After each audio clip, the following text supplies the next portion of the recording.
हर दिन वो गाड़ी हर एक मोहल्ले में सिटी के पूरे सिटी में जाएगी और हर दिन कचरा जमा करेगी। गाड़ी हर दिन आने से गटार में कोई डालेगा नहीं और गटर भी साफ सुथरी रहेगी और आरोग्य के लिए ये भी अच्छा रहेगा।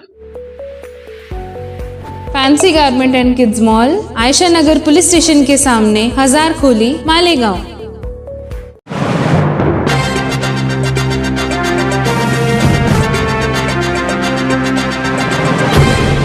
देखते रहिए the prime news Abdul Rahman के साथ। आदाब, मैं हूं अब्दुल रहमान और आप देख रहे हैं द प्राइम न्यूज। मालेगांव के सबसे महंगे इलाके और सबसे ज्यादा हुकूमत को टैक्स अदा करने वाले गुलाब पार्क के मकीनों ने कॉरपोरेशन के जरिए ना मिलने वाली बुनियादी सहूलियात के हुसूल के लिए कल मालेगांव कॉरपोरेशन कमिश्नर रविंद्र जाधव को अपने इलाके का दौरा करवाया। पिछले 20 से 25 साल के लंबे अरसे से आबाद ये इलाका अब तक बुनियादी सहूलियात से महरूम है। फातिमतुज ज़हरा मस्जिद के पास बसे इलाके में सड़क और गटर का वजूद ही नहीं है और अगर कहीं गटरें पाई भी जाती हैं तो वहां जाकर गटर साफ करने की सफाई कर्मचारियों को तौफीक तक नहीं होती और ना ही कॉरपोरेशन के जरिए यहां पर कचरा उठाने के लिए गाड़ियां आती हैं।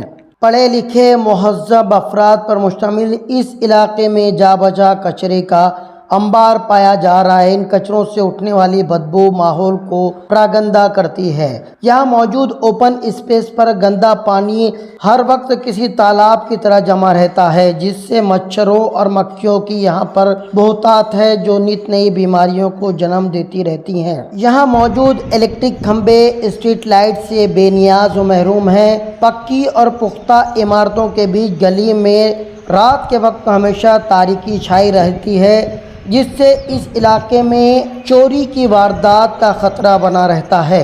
अपने इलाके की अनदेखी किए जाने पर इस इलाके के लोगों ने मजबूर होकर इसकी शिकायत मालेगांव कॉरपोरेशन कमिश्नर रविंद्र जाधव से की। कमिश्नर महोदय ने अपनी इखलाकी जिम्मेदारियां निभाते हुए यहाँ का दौरा किया और इलाके के लोगों को अपना भरपूर ताउन देने का यकीन दिलाया और उनके मसाइल को जल्द अज जल्द हल करवाने का उन्होंने वादा किया।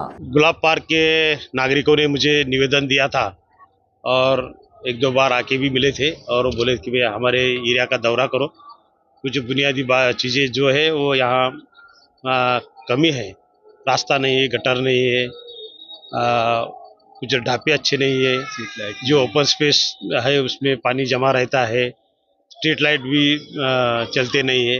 तो एक बार आने का उन्होंने न्योता दिया था, ये वजह से मैं आज इधर आया हूँ।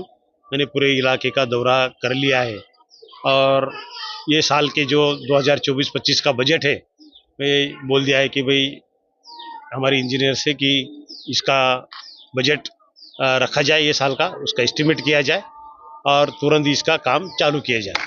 अच्छा, ड्रेनेज सिस्टम को लेकर के कोई एक्शन प्लान, क्योंकि हम देख रहे हैं कि बहुत सारा इलाका जो है निचला इलाका है यहाँ पर जहाँ पर जो है पानी जमा हो रहा है। ड्रेनेज सिस्टम को लेकर के कुछ ऐसा आप लोगों के साथ एक्शन प्लान? ड्रेनेज सिस्टम दो प्रकार का होता है, एक बारिश का पानी बहने का ड्रेनेज सिस्टम और दूसरा है अपने घरों में बाथरूम और वॉशरूम जो रहते हैं उसका सिस्टम।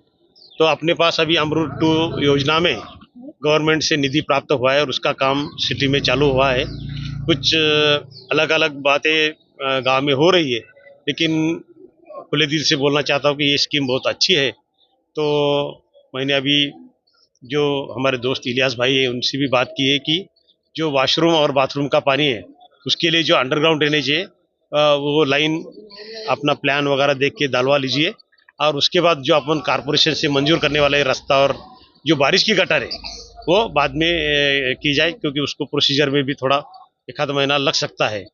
तो ऐसी 2 गटारें होने से बारिश का पानी भी बहते जाएगा और घर में जो टॉयलेट और बाथरूम है अपने उसका भी पानी जो अंडरग्राउंड ड्रेनेज है अपना उससे जाएगा, इसलिए इससे रोगराई आरोग्य के लिए ये अच्छा रहेगा। अच्छा सर, बहुत सारी जो नॉन डिस्पोजेबल चीज़ें हैं वो गटरों में पाई जाती है जो ना पिघलती है ना गलती है, उससे भी जो है तकलीफ परेशानियां होती है। आप आम शहरियों को क्या कहेंगे, क्योंकि ये कहीं ना कहीं से जो है आम शहरी ही इस तरह की चीज़ें इस्तेमाल करके गटरों में डालते हैं, क्या कहेंगे आप इस नहीं, बारे में? आपकी बात सही है, लेकिन इसके लिए पूरी तरह से नागरिक भी दोषी नहीं है। कारपोरेशन की ओर से भी जो कचरा जमा करने की सिस्टम है वो थोड़ी अधूरी है। अभी नया टेंडर हम बनाया है, उसकी वर्क ऑर्डर 1-2-4 दिन में हो जाएगी और उसका काम तकरीबन 10 या 15 दिन में चालू हो जाएगा। वो नियमित रूप से हर दिन वो गाड़ी हर एक मोहल्ले में सिटी के पूरे सिटी में जाएगी और हर दिन कचरा जमा करेगी।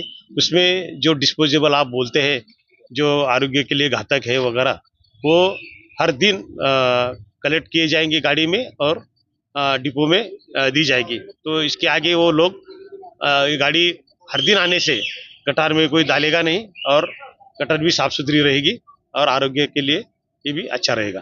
यानी हम ये समझ कर चलें कि आने वाला दिन मालेगांव शहर जो कचरा मुक्त होने वाला है। 1 तारीख से लगभग ये कॉन्ट्रैक्ट चालू होगा और पहले कुछ एक आध महीने में तो जो पूरा कचरा जमा है गांव में वो उठाने में चले जाएगा शायद, और उसके बाद हर दिन का कचरा उठाया जाएगा। तो 1 महीना 1.5 महीने में तो मालेगांव शहर साफ सुथरा रहना चाहिए, ये हमारी कोशिश है। ऐसी ही तमाम खबरों के लिए देखते रहिए द प्राइम न्यूज़ मेरे यानी अब्दुल रहमान के साथ।